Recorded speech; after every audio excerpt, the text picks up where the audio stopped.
Halo semua. So hari ini juga mau share video tentang titik persilangan dalam garis lurus. First of all kamu kena faham apakah itu titik persilangan. Alright, titik persilangan kalau kamu lihat ini maknanya dua garis lurus bersilang pada satu titik yang sama. Bermaksud nilai X dan nilai Y bagi kedua-dua garis lurus ini adalah sama. Itu maksudnya adalah sama.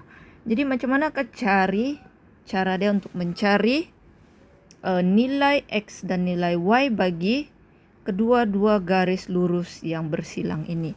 Dia ada 3 kaedah. Kaedah yang pertama ialah menggunakan graf. Seperti ini. Menggunakan graf.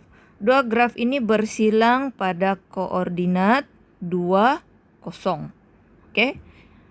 Dan contohnya yang ini, yang garisan ini adalah Y sama dengan 3X tolak 2. Dan yang satu lagi garisan tuh, garis lurus tuh adalah Y sama dengan 4.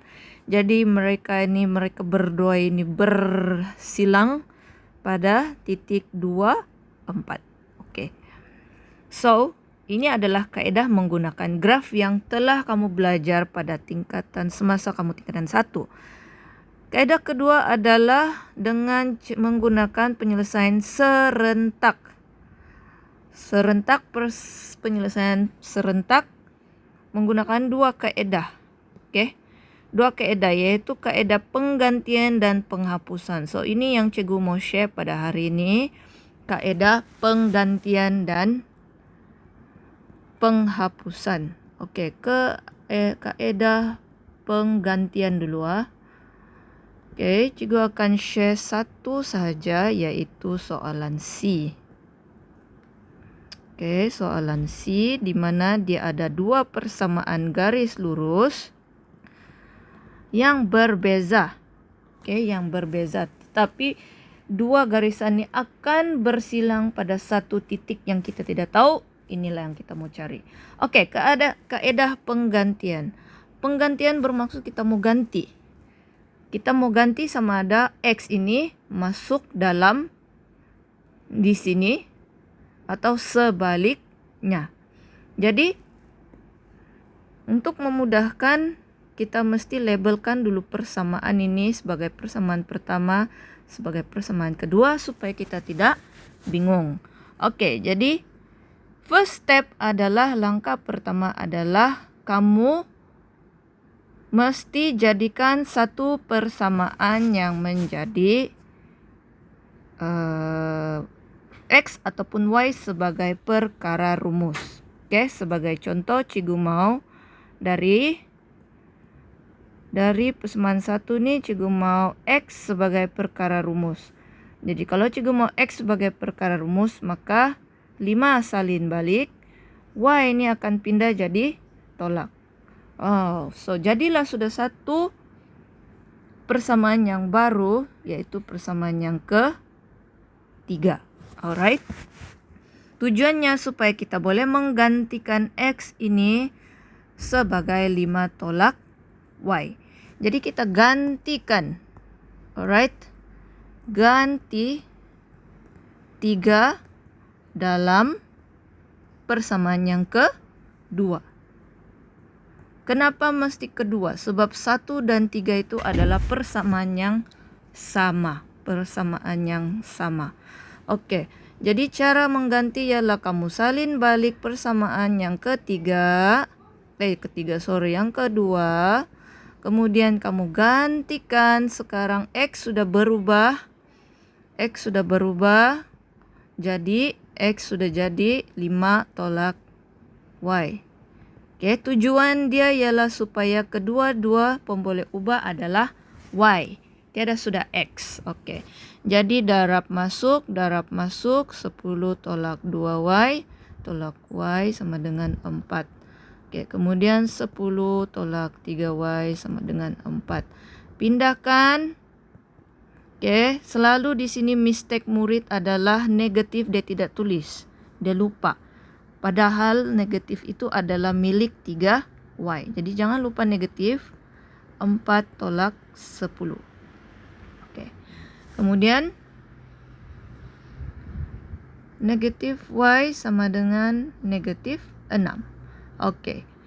Ingat, negatif 3 dengan Y adalah hasil darab. Maknanya negatif 3 darab Y. Jadi darab lawannya bahagi diri sendiri supaya dia dapat 1. Kalau bahagi di sebelah kiri bahagi negatif 3, kanan pun akan ikut sama. So ini sudah jadi 1. 1 tidak payah tulis. Oke. Dan ini sudah negatif-negatif jadi positif. So 6 bahagi 3 adalah 2. See? Dapat sudah nilai Y. Oke. Sekarang kamu mau cari X. Cari nilai X. Oke. Yang senang adalah kita menggunakan dari persamaan yang ketiga, yaitu X sama dengan 5 tolak Y. Alright. Jadi sekarang X sama dengan 5 tolak Y sudah jadi 2. Jadi ganti. Keluar ke Y, masukkan si 2. Jadi X sama dengan 3. Selesai. So titik persilangan 2 garis lurus ini adalah 3, 5. Selesai. Kaedah penggantian. Alright. Sekarang kita pergi kepada kaedah penghapusan.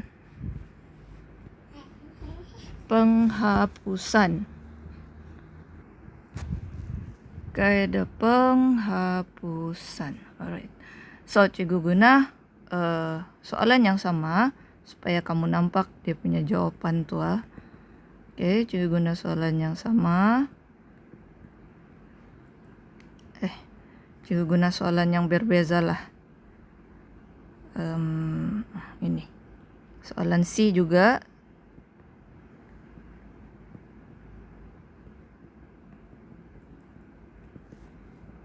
Alright. Kaedah penghapusan adalah cara yang lebih senang, dengan syarat kamu kena pilih salah satu pemboleh ubah ini untuk kamu hapuskan. Oke, contohnya cikgu mau pilih X untuk dihapuskan. Kalau cikgu pilih X untuk dihapuskan, pekali ataupun nombor yang di depan tu, ini yang di depan nombor ni dipanggil sebagai pekali. Pekali itu mesti sama. Sekarang sini 2, atas ni 1. Jadi untuk samakan, yang ini kita kena darab 2. Semua kita darab 2. Oke? Boleh faham? Supaya dia jadi sama. So, maknanya ini darab. So, dia jadilah 2X tolak 2Y sama dengan negatif 10. Oke. Salin balik. Kemudian kita salin balik persamaan yang di bawah tadi. Oke. So, macam mana kita mau hapuskan? Of course lah kita akan tolak. Supaya 2X tolak 2X sudah jadi kosong. Tiada sudah apa-apa. Negatif 2Y tolak positif 3Y. Oke, yang ini bermaksud negatif 2Y tolak positif 3Y ya. Jadi dia jadi 2 tolak 3Y. Maknanya negatif 5Y.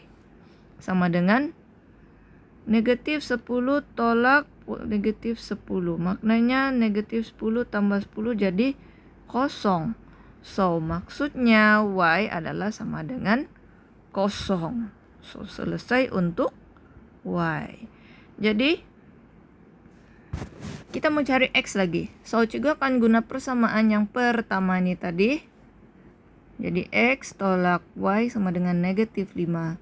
Jadi, gantikan Y itu sudah jadi kosong, negatif 5. So, maknanya X jawabannya ialah negatif 5. Selesai. Jadi, dapatlah titik persilangan pada negatif 5, kosong. Selesai.